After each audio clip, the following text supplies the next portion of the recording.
Bangla television সিনেমার জনপ্রিয় অভিনেত্রী পাপিয়া সেন এই মুহূর্তে তিনি কাজ করছেন জি বাংলার জনপ্রিয় মেগা কোণে দেখা আলোয়।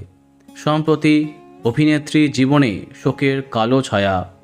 ভেন্টিলেশনে ছিলেন অভিনেত্রী পাপিয়া সেনের স্বামী তথা জনপ্রিয় পরিচালক রাজা সেন। সকলের কাছে প্রার্থনা করবার জন্য জানিয়েছিলেন অভিনেত্রী। অবশেষে না ফেরার দেশে জনপ্রিয় পরিচালক রাজা সেন।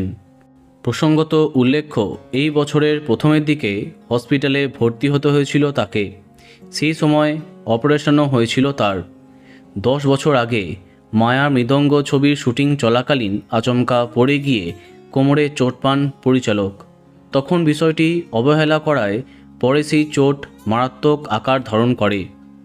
চলতি বছরের প্রথমের দিকে হঠাৎ করে শরীরের নিচের অংশ তার অবশ হতে আরম্ভ করে।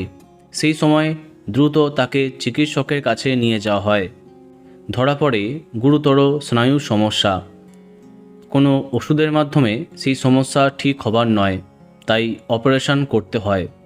গত ফেব্রুয়ারি মাসে কোমরে অপারেশন হয়েছিল প্রবীণ এই পরিচালকের। তারপরেই আবার শারীরিক সমস্যার জন্য ওনাকে হসপিটালে ভর্তি করা হয়।